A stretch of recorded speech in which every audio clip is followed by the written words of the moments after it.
안녕하세요. 저는 30살 미혼 여성인데요.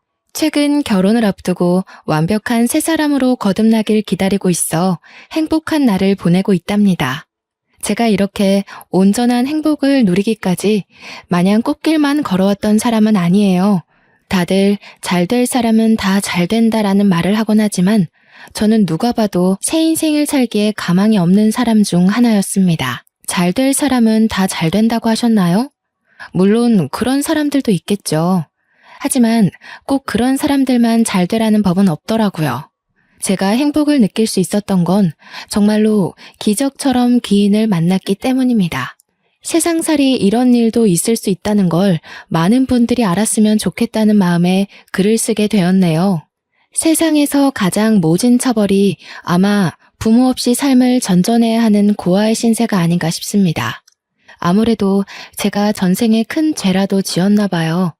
부모의 얼굴을 똑똑히 기억하는데도 불구하고 결국 고아라는 것이 한동안은 저를 굉장히 괴롭게 했습니다. 고아라는 서름은 누구한테 동정받는 것조차 어렵습니다. 오히려 이 사실이 다른 사람을 불편하게 만들기도 하죠. 저는 부모님이 저를 포기했다는 것도 처음엔 알지 못했습니다. 지나서 나이를 조금 더 먹다 보니까 부모님이 일부러 나를 놓았다는 걸 알게 되었어요. 그냥 태어나기만 했을 뿐인데 제가 왜 그렇게 가혹한 현실을 견뎌야 했는지, 당시에는 모든 걸 부모님 탓하며 원망을 많이 했습니다. 너무 어릴 적 기억이라 자세한 기억은 잘 안 나지만 부모님 형편이 아주 가난했다는 건 절대 잊을 수 없는 기억으로 남았는데요. 그런 형편에서 실수로 제가 태어났다는 것 정도는 귀에 피딱지가 앉을 정도로 많이 들어서 알고 있어요. 부모님은 혼인신고도 안 한 채 동거만 하면서 저를 키웠고요. 저만 집에 두고 거의 매일 외박을 했습니다. 부모님은 저를 혼자 내버려 두면서도 누구 하나 걱정하지를 않았어요. 엄마 아빠가 보고 싶었지만 태어날 때부터 이러한 환경에서 자랐기에 다 그렇게 사는 줄 알았습니다. 집에서 거지처럼 살아본 사람이 저 말고 또 있을까 싶네요. 엄마 젖을 먹어야 하는 나이는 기억이 나질 않아서 어떻게 살았는지 전혀 모르겠고, 적어도 제 기억이 닿는 데까지가 남들 유치원 가는 나이였는데요. 물론 저는 유치원도 안 다녔습니다. 부모님이 제가 몇 살인 줄도 몰랐을 텐데 유치원 가는 걸 챙겼을 리 없잖아요. 저는 부모님이 없는 매일 동안 냉장고를 뒤져 눈에 보이는 걸 아무거나 집어먹으며 허기를 달랬어요. 당시 저는 제가 뭘 먹는지도 모르고 마구잡이고 입에 넣기만 했던 것 같아요. 입에 넣고 배가 부르면 살 수는 있지 않습니까? 맛있어서 먹는 밥은 제게 사치였고 저는 그렇게 의식주를 해결했습니다.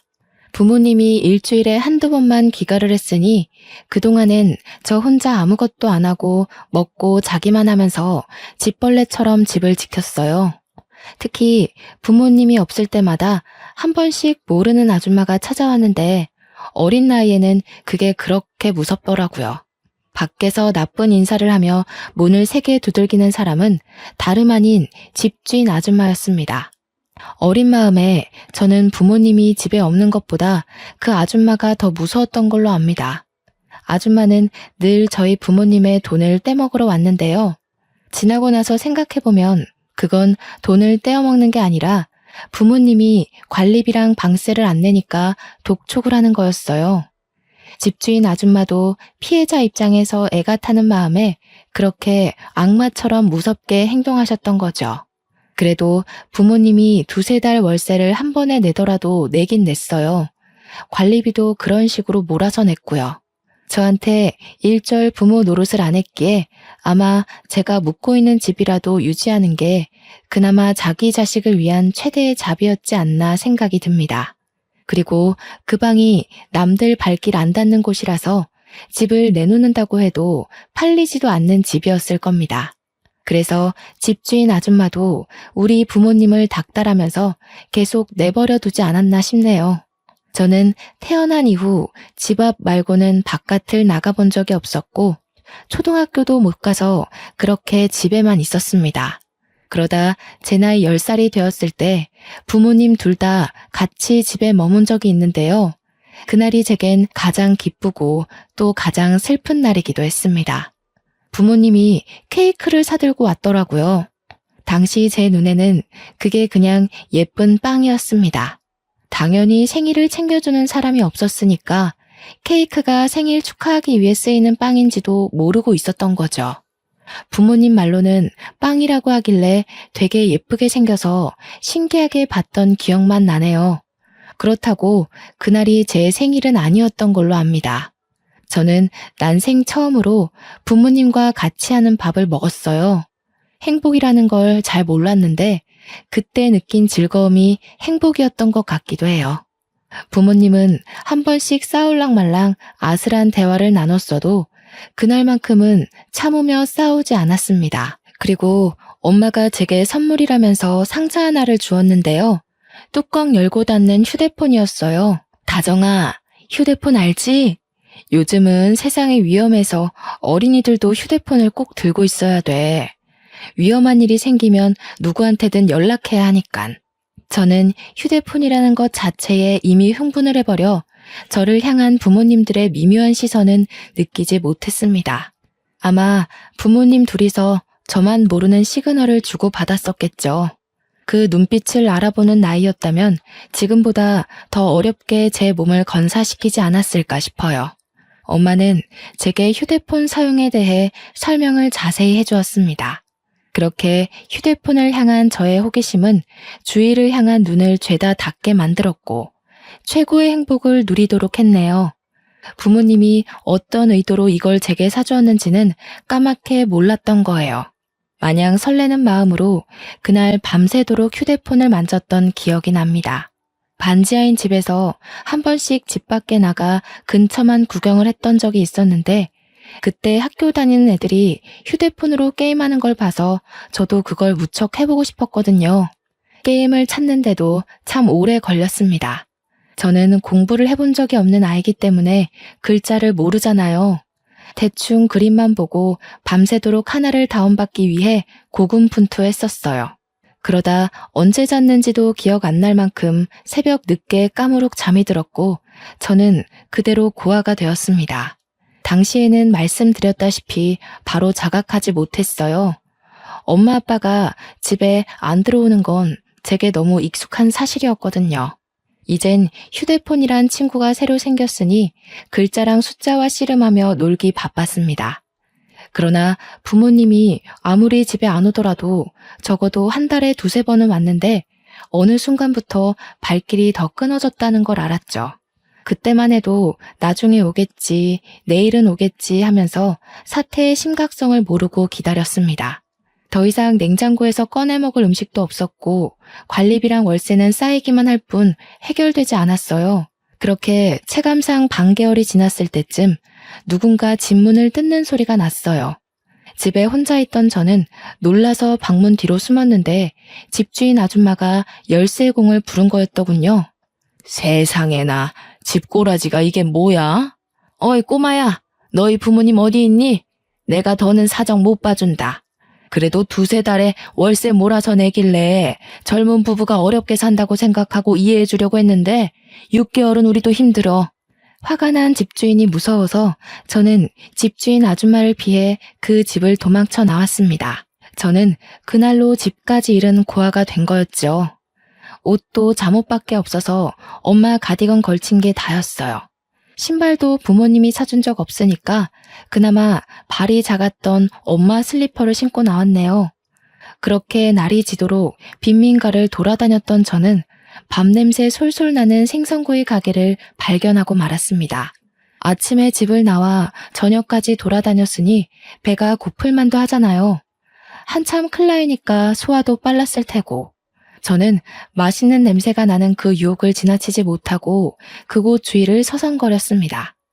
사람들이 들락날락하는 걸 한참 동안 눈치만 보다가 가게 문 닫을 시간에 슬금슬금 들어갔어요. 어이구, 어쩐다니? 지금은 장사 끝났는데. 그런데 아가야, 설마 너 혼자 온 거니? 부모님은 어쩌고 이 추운 날씨에 그러고 왔어? 부모님, 어디 있는지 몰라요. 근데 혹시 밥 비싸요? 이거 엄마가 비싼 거라고 했는데 먹을 거랑 바꾸면 안 될까요? 제가 너무 배고파서 그래요. 제가 그때 가게 아줌마한테 보여드린 건 휴대폰이었습니다. 엄마가 비싼 거니까 잃어버리면 안 된다고 했던 말을 기억해서 아줌마한테 돈 대신 주려고 했던 것 같아요. 그게 비싼 걸 쓸 리가 없을 텐데 말이죠. 아줌마는 두 손으로 그걸 내미는 저를 한참이나 바라보셨는데요. 쫓겨날까봐 무서워서 아줌마 시선을 괜스레 피하면서 서 있었죠. 그런데 아줌마는 말없이 가게 문을 닫더니 저를 자리에 앉히곤 주방에 들어가더라고요. 뚝딱뚝딱 금세 무언가 두들기고 지지는 소리가 났습니다. 곧 쟁반에 따뜻한 밥과 함께 돌아오셨어요. 그때 먹은 고등어 구이를 제가 아직도 잊지 못합니다. 여전히 제게 세상에서 제일 맛있는 음식이 고등어이기도 하고요. 고등어 말고도 처음 먹어보는 반찬이 참 많았는데요.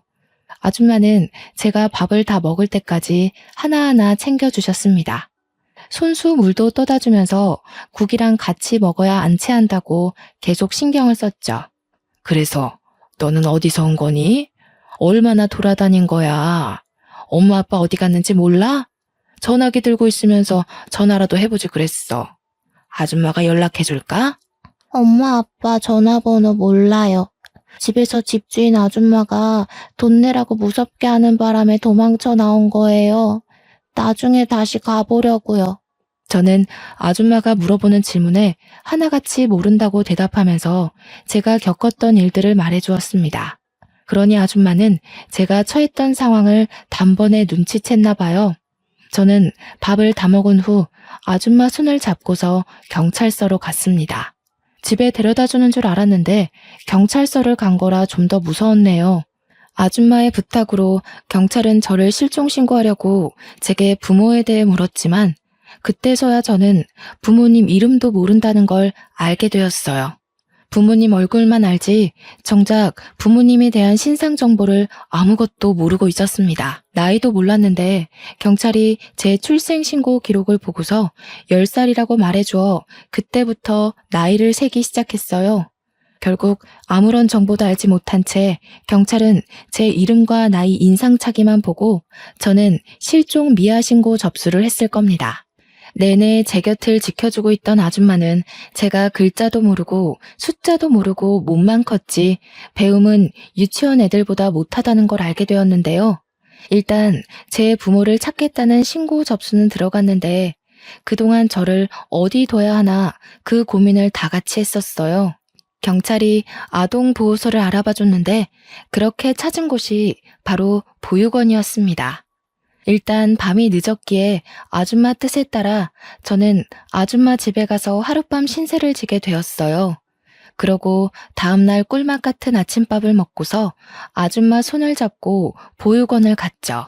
그러나 보육원 분위기는 생각보다 삼엄했고 원장님의 말씨는 친절했으나 표정이 예사롭지 않다는 걸 아줌마가 느낀 것 같더라고요. 그날 보육원 두세 군데를 더 돌아다녔던 걸로 알아요. 아줌마가 저를 맡겨둘 만큼 멀쩡한 보육원을 발견하지 못했기 때문이라는 걸 나중에 알았습니다. 지금 이 글을 쓰면서도 아줌마가 참 좋은 분이라는 걸 새삼 다시 느끼고 있네요.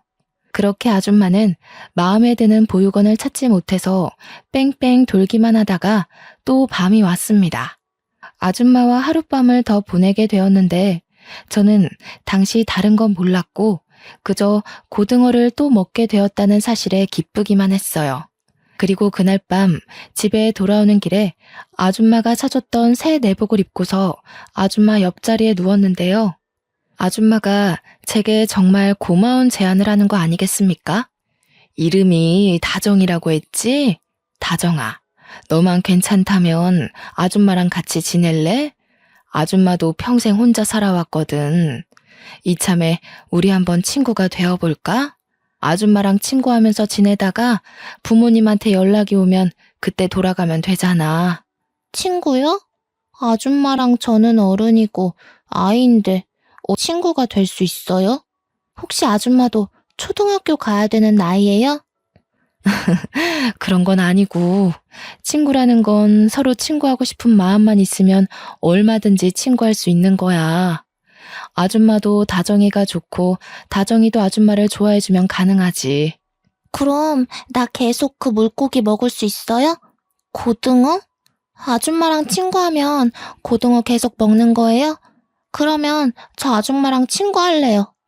한참 어른과 어린 제가 친구를 한다는 게 당시에는 이해하기 어려웠지만 저는 그때 고등어를 또 먹을 수 있다는 생각 덕에 좋아라 했던 걸로 기억합니다. 그렇게 저는 아줌마 일을 도와가며 고등어도 매일 먹으면서 밥 부족하지 않게 잘 먹고 잘 자랐죠. 아줌마가 자비를 써서 제 학교까지 보내주었는데요. 제가 초등학교 입학 당시 너무 늦은 나이기도 했고 또 유치원 수준도 못 미칠 만큼 배운 게 없어서 결국 특별반 수업을 들어갔습니다. 장애인 친구들이 수업받는 곳이었는데 저 또한 인지 능력이 낮아서 수업 진도가 잘 맞았던 걸로 기억해요. 특별반 친구들은 저보다 어린 애도 있었고 한두 살 많은 언니 오빠들도 있었는데요. 학교 다니는 게 그렇게 재미있는 건 줄 몰랐어요. 공부도 친구들과 노는 것도 또 급식 먹는 것도 제겐 하나같이 놀이나 다름없었을 만큼 즐거움을 얻었습니다. 집에 오면 아줌마가 제 공부와 숙제를 봐주기도 했어요. 아줌마가 저에게 가르쳐 줄 수 있는 지식까지는 계속 과외 선생님처럼 알려주고 가르쳐 주었습니다.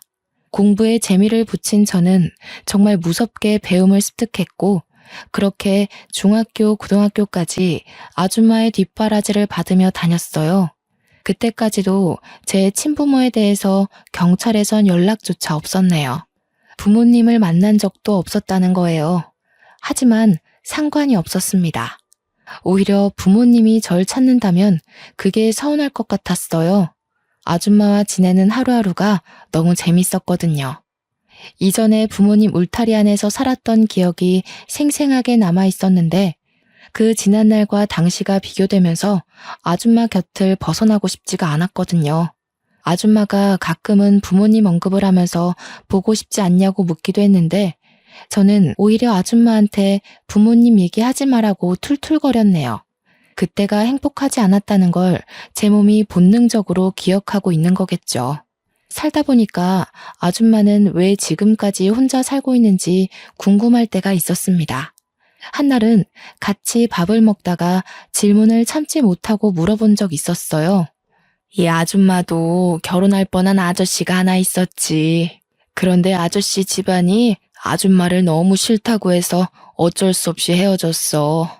그 아저씨 말고는 마음에 드는 남자가 없었으니까 지금껏 혼자겠지?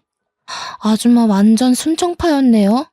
젊을 때 만난 인연이면 되게 오래된 기억인데 그 아저씨 얼굴이 아직도 기억나요? 나는 내 부모 얼굴도 거의 다 까먹어버렸는데. 그럼 기억이 나지. 많이 좋아했었으니까. 이렇게 한 사람 오래 좋아하는 것도 참 할 짓이 못 돼. 차라리 여기저기 아무 남자나 만날 수 있는 그런 사람이라면 좋겠다, 나도. 네, 아줌마는 그런 거 안 어울려요. 그리고 그렇게 예쁜 사람들이 어디 좋은 사람인 줄 알아요? 여기저기 찔러보는 사람 치고 정직하고 올곧은 사람 없다는 것에 제 인생을 걸게요. 아줌마와 저는 아줌마가 처음 제안을 했던 것처럼 정말 친구로서 참 돈독한 사이가 되어갔습니다. 이건 가족을 넘어서 친구라고 정해야 하는 게 아줌마와 제 사이를 더 잘 설명할 길이라 확신합니다. 제가 고등학교까지 전교 7등으로 무사히 졸업을 마쳤는데 아줌마가 제 대학까지 보내주려고 등록금 얘기를 꺼내더라고요. 기다렸다는 듯이 말하면서 자기가 그동안 적금 모아둔 거 있다고 흔쾌히 저한테 주겠다는 거 있죠. 저한테 아낌없이 퍼주는 아줌마에게 너무 감사하면서도 동시에 받기만 하는 것 같아서 미안했습니다. 물론 대학 등록금은 정말 필요가 없었어요. 제가 수석으로 입학하는 덕에 장학금을 받고 다니게 되었거든요. 그 말을 해줬더니 아줌마가 정말 많이 기뻐하면서 자기 딸인 것 마냥 기특하다고 칭찬해주더군요. 나 아줌마 없었으면 이렇게 못 컸다는 거 알죠? 나 걷어줘서 정말 고마워요. 이젠 저도 어른 됐으니까 제가 다 갚아드릴게요. 시끄러워. 걷어주긴 무슨. 네가 다 늙은 나를 걷어준 거지. 어디서 내가 이런 보물 같은 친구를 얻었나 모르겠네. 아줌마야말로 다정이가 너무 잘 커져서 고마워. 아줌마는 여태까지 제게 해주었던 모든 걸 전혀 갚을 필요 없다면서 오히려 저더러 남 생각하지 말고 열심히 살아주기만 하라고 했습니다. 저는 아줌마가 이렇게 반응할 줄 알았어요. 제가 말로 하면 안 받을 걸 알기에 결국 저는 몸소 직접 실천하기로 마음먹었죠. 대학을 다니면서도 학교 내에서 근로생으로 알바를 했고 제가 들어오는 모든 돈을 쓰지도 않고 온전히 모았습니다. 물론 아줌마 몰래 모았던 돈이에요. 나름 명석 있는 대학에서 경영과를 졸업한 저는 대기업에 지원할 수 있는 능력이 되었지만 제가 선택한 길은 이번에 새로 성장해가고 있는 신생 기업이었습니다. 왠지 모르게 그쪽 기업이 추구하는 방향과 제 가치관이 잘 맞는 느낌이었거든요. 계속 그곳으로 눈이 가길래 과감하게 지원서를 냈고 단번에 합격을 했죠. 친구들은 아직도 저보고 왜 대기업 갈 스펙으로 중소기업을 가냐면서 잔소리를 하곤 합니다. 취업을 하고 나서도 저는 급여를 차곡차곡 모았습니다. 처음에는 돈 모으는 목적이 딱히 없어서 이 돈을 모아 아줌마 노후가 편하도록 지원해줄 생각이었는데 모으다 보니까 목표가 달라지더라고요. 아줌마에게 꼭 해주고 싶은 선물이 따로 있었습니다. 저는 한동안 부동산을 돌아다니며 건물을 보고 다녔어요. 그러다 1층이 상가, 2층이 주택인 매물을 어렵게 찾아서 매입을 했죠. 아줌마 명의로 그 건물을 계약했습니다. 아주 자그마한 건물이었지만 그래도 당시 살고 있던 빈민촌보다는 제 직장과 가까워서 아줌마와 같이 사는 것이 좀 더 윤택해질 거라 생각이 들었어요. 아줌마한테도 매번 집이랑 가게랑 30분은 걸어야 돼서 새벽 일찍 일어나고 밤늦게 집까지 걸어가고 하느라 보통 힘든 일이 아니었거든요. 앞으로는 바로 10초 거리의 집이 위층에 있으니까 몸 건강 챙기면서 장사하기에 훨씬 편할 거 아니겠어요? 아줌마가 제게 학교도 보내주고 밥도 먹여주고 재워주고 입혀주고 부모가 해줘야 할 의무를 선뜻 베풀어준 선의보다는 못한 보답이지만 그건 앞으로의 시간도 많으니까 계속해서 보답하는 마음으로 살겠다고 다짐했죠. 저는 무작정 아줌마를 데리고 건물까지 갔어요. 일체 설명 하나 안 해주고 직접 눈으로 보여줬더니 아줌마가 처음엔 어리둥절해 하더라고요. 앞으로 우리가 함께할 새 보금자리예요. 아줌마 명의로 계약했으니까 아줌마 가게인 건 똑같아요. 저 계속 아줌마 옆에 껌딱지처럼 붙어있으려고 주는 뇌물이니까 부담 느끼지 말고 받아줘요. 세상에나, 네가 돈이 어디 있다고 이런 걸 샀어. 뭐하러 이렇게까지 해? 어떻게 물을 수 없어? 내가 너한테 이걸 어떻게 받니? 나 아줌마한테 이렇게 해주려고 뼈 빠지게 일해서 모은 거예요. 우리 친구라면서요. 세상에 받기만 하는 친구가 어딨대요? 저도 아줌마한테 친구로서 쏘는 건데요. 아줌마는 제 마음에 감동받아 결국 눈물을 보였고 그날 너무할 정도로 많이 울면서 제게 고마워했습니다. 그렇게 저희는 빈민촌에서 도심으로 이사를 해 새로 장사를 시작하였어요. 아줌마 가게에 단골이 좀 있었던지라 갑작스레 가게 문을 닫게 된 사정과 전화번호를 종이에 써서 남겨놓고 그곳을 떠났네요. 아줌마에게도 저에게도 원래 있던 가게 위치가 참 다양한 추억이 깃든 곳이라서 솔직히 발걸음 떼기가 좀 무거웠습니다. 그래도 새로 시작할 미래만 생각하자는 다짐을 하며 새 집으로 이삿짐 정리했어요. 저는 머리가 좀 크고 나서부터 생각했던 건데 아줌마 손맛이 대중적일 거라 예상을 했었습니다. 그래서 위치를 이전하더라도 분명 인기가 장난 아닐 거라고 기대했죠. 역시나 학원가에 위치했던 가게는 금방 입소문을 탔고 특히나 고등어 구이가 가장 인기 많았어요. 저희 가게는 줄 서서 찾는 식당이 되었을 정도로 엄마 손맛이라 소문이 난 식당이 되어버렸는데요. 저도 아줌마 혼자 하고 있는 일을 도와주기 위해서 항상 칼같이 퇴근을 했습니다. 한날은 마감할 때쯤에 아줌마가 주방에서 손 닦으면서 나오더니 제게 웬 명함을 주더라고요. 이거 다정이 네 회사 아니니? 웬 캐스팅 매니저라면서 우리 가게에 투자하고 싶다고 찾아왔었어. 이런 거 뭐 어디 방송 내보내는 거야? 아니면 우리 가게 홍보해준다는 건가? 제가 일하는 곳은 식품계 쪽으로 성장해가고 있는 기업이었는데 아줌마 말하는 걸 들어보니 그곳에서 파견된 컨설턴트가 아줌마한테 프랜차이즈 사업을 제안했나 보더군요. 사업 보고서를 내밀면서 뭐라 설명을 했다는데 아줌마가 일단은 바빠서 생각해본다고 하고 보냈다네요. 아줌마한테 프랜차이즈에 대한 설명을 해주었는데 아줌마는 딱히 원하는 눈치가 아니었어요. 아줌마도 그렇고 저도 그렇고 솔직히 지금 매출로도 충분했거든요. 이미 가게 하나만으로 억대를 찍고 있었단 말이죠. 그래서 이 이상의 욕심은 일절 없었습니다. 고민 끝에 저희는 제의를 거절하기로 결정해버렸죠. 어차피 우리 회사에서 온 제안이니까 제가 말하겠다고 하고 아줌마 대신 그 컨설턴트를 찾아가 확실하게 거절 의사를 밝혔습니다. 그 남자가 저를 몇 번 더 설득하려고 추파를 던졌지만 가게 하나인 게 메리트고 저희는 그게 좋다고 했더니 컨설턴트가 결국 알겠다며 포기하고 말더군요. 그런데 그게 높은 사람한테 보고가 갔나 보더라고요. 며칠 뒤의 일이었습니다.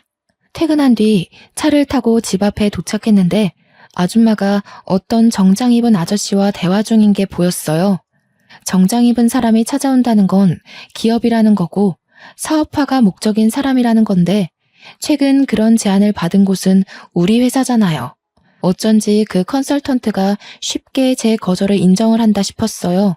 결국 윗사람에게 말했나 보네요. 멀리서 봐도 아줌마가 난처해하는 게 보였어요. 저보다 높은 직급이라 할지라도 이런 식의 무례함은 싫었기에 따끔하고 명확하게 의사 표현을 해줘야겠다고 급하게 들어갔는데요. 세상에나 단순히 높은 직급이 아니더군요.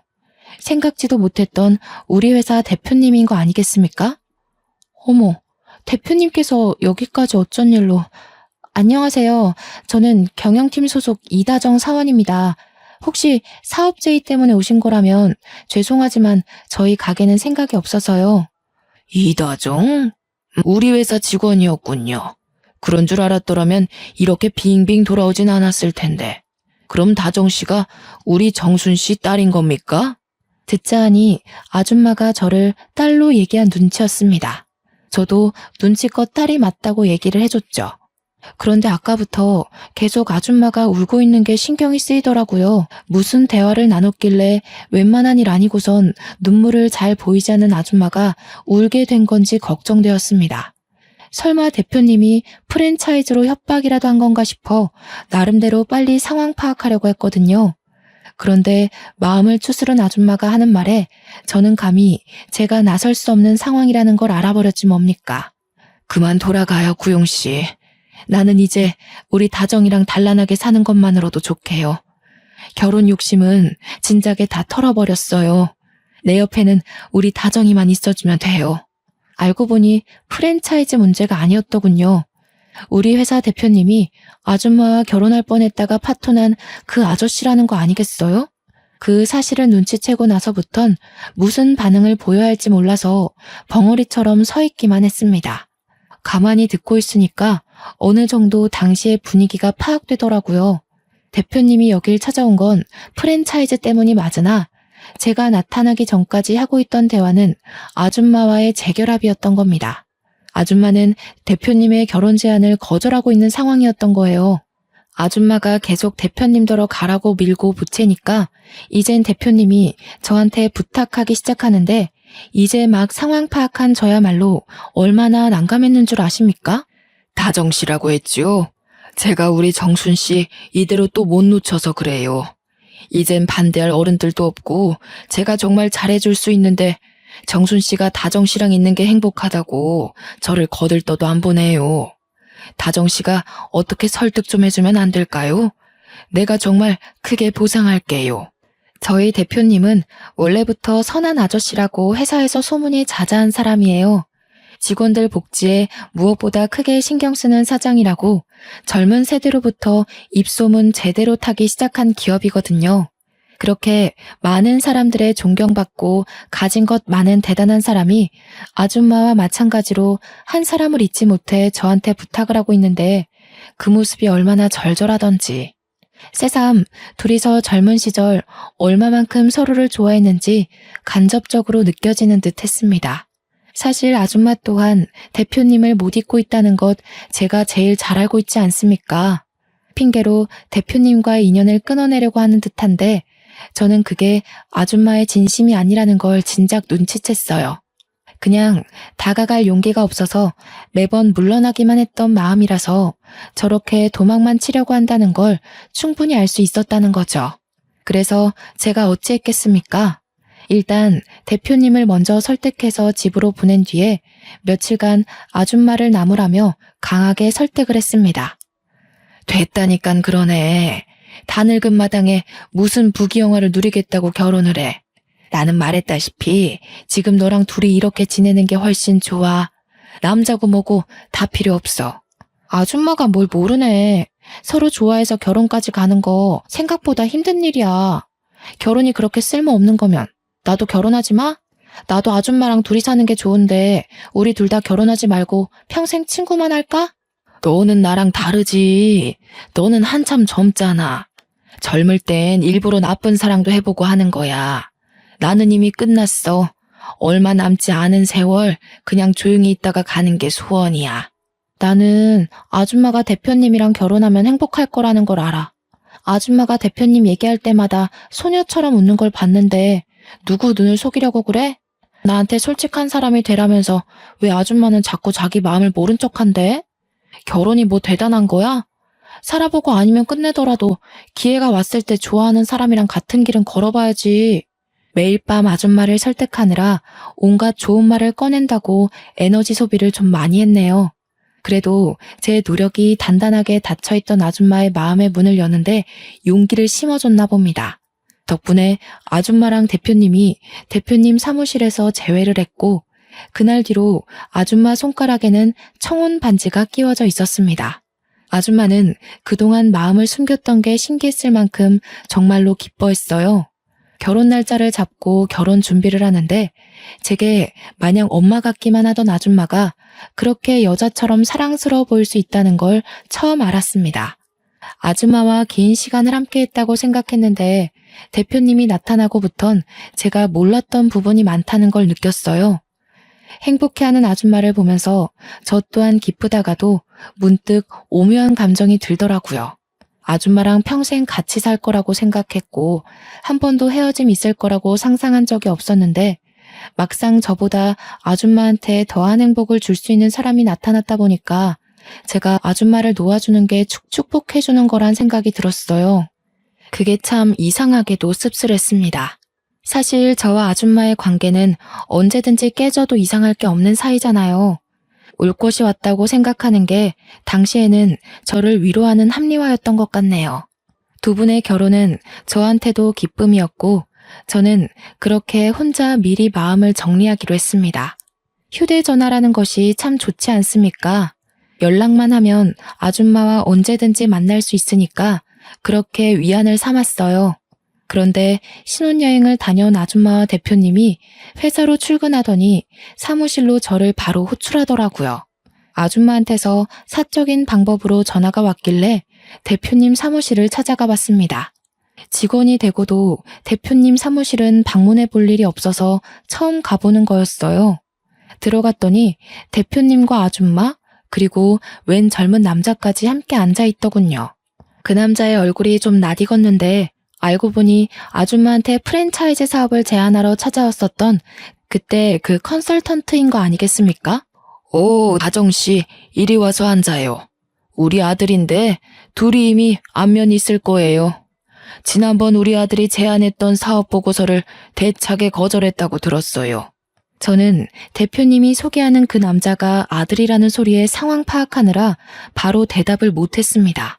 게다가 뜬금없이 자신의 아들을 소개해주는 대표님의 의도가 잘 이해되지 않았어요.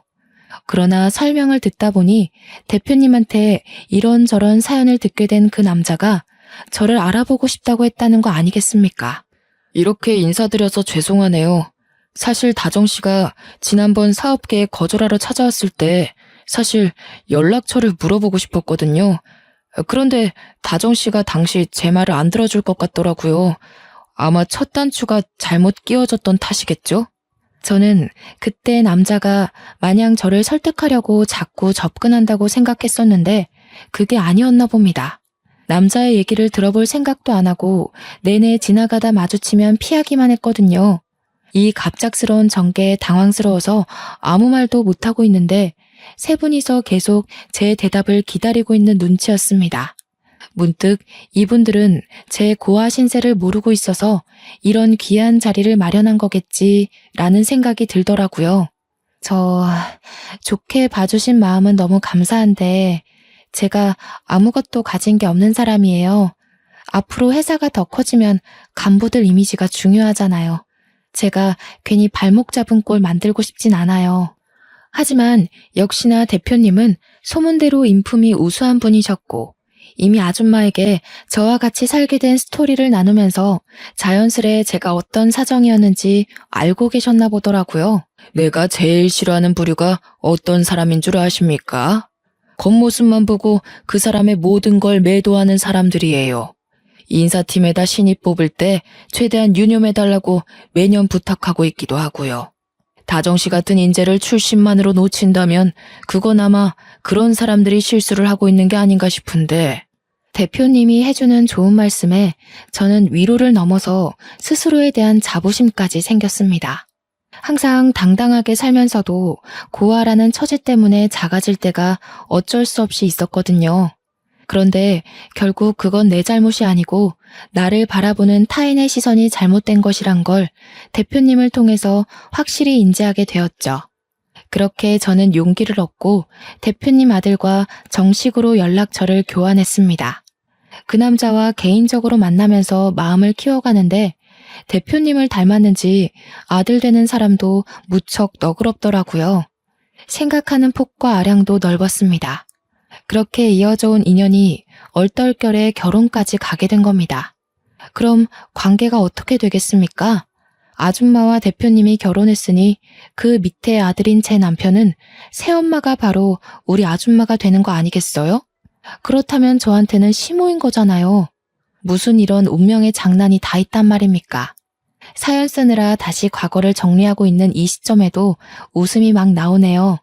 저와 남편은 시댁으로 들어가 살게 되었는데 덕분에 아줌마와 한 지붕 아래 가족이 되었지 뭐예요?